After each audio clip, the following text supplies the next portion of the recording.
The numbers don't lie. LSAT medians at top law schools are on the rise, and it's not just a blip, it's a full-blown trend. When schools like Yale Law hover around a 174 median, you know the bar's never been higher. But why is this happening now? And most importantly, what does it mean for you if you're planning to apply this cycle? Today, I'm going to unpack the forces pushing LSAT medians skyward, show you what's really driving these changes, and tell you exactly what you need to do to thrive in this new reality. First, for those who don't know me, my name is Steve Schwartz. I've been teaching the LSAT since 2005, and I personally raised my own LSAT score from a 152 to a 175. Over the course of my career, I've seen every kind of shift, but I've never seen anything quite like this explosion in top-tier LSAT medians. By the end of this video, you'll understand why LSAT medians are skyrocketing, what are the hidden factors causing this, and how you can strategically position yourself to not just survive, but actually win in the most competitive admissions environment we've ever seen. First, let's talk about why LSAT medians are surging. The simplest answer is that law schools are under more pressure than ever to keep their rankings high. US News rankings hinge heavily on LSAT scores, so law schools focus pulling in top scorers. But that's not the whole story. The root causes are actually far deeper. The first and biggest reason is the explosion in accommodations. A few years ago, LSAC approved about 70% of requests for testing accommodations like extra time. Now, they're approving 98% of requests. This means more people have more time to boost their scores. The result? More test takers scoring in the 170s, pushing percentiles higher. A 173 used to put you in the 99th percentile. Now you need a 175.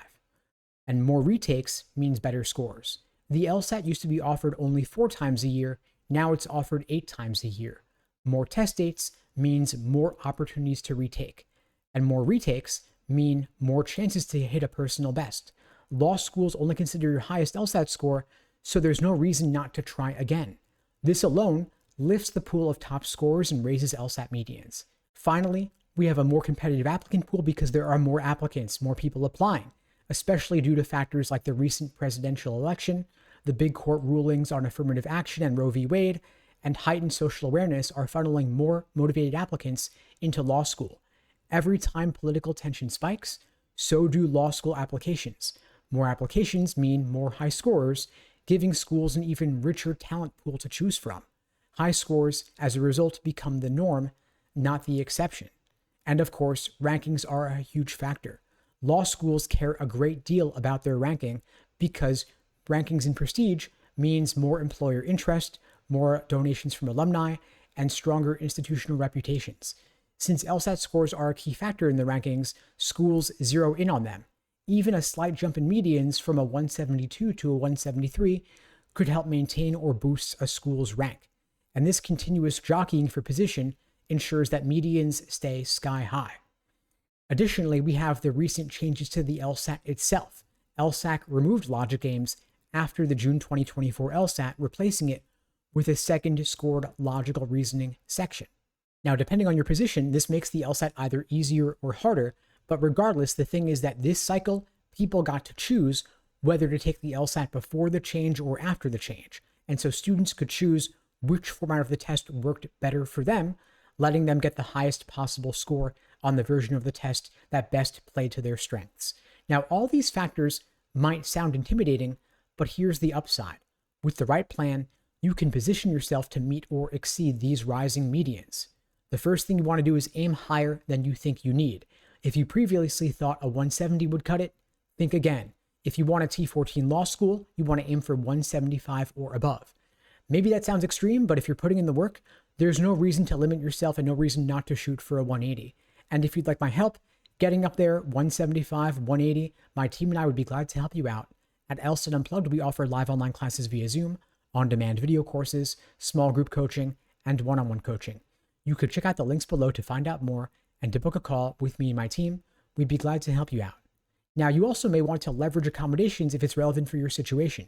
If you suspect you may qualify for extra time, take the step. LSAC has made it easier than ever. Don't leave those points on the table if you believe you need those resources to show your best. Also, retake strategically. Because you have multiple test dates to choose from and no penalty for retakes, I strongly recommend you consider taking the LSAT more than once. If your previous score isn't where you wanted it, use that experience to refine your prep, ID your weak areas, and come back stronger. Because schools only care about your highest score, there's no reason not to go for it. But of course, don't neglect your written application essays. The LSAT matters more than ever, but your application essays could be a tiebreaker. So write essays that highlight your unique experiences and perspective. Don't rant about politics. Instead, focus on telling your story and what you bring to the classroom. The bottom line, of course, LSAT medians are rising, and it's not a fluke. The combination of looser accommodations policies, more frequent test administrations, intense competition, and ever-present rankings pressure is driving a surge in top scores. But instead of fearing it, you can use this knowledge to your advantage. If you know the bar is higher, you push yourself to rise up and meet it. So if you're ready to hit that top-tier LSAT score and secure your spot at a top law school, now's the time to double down on your LSAT prep.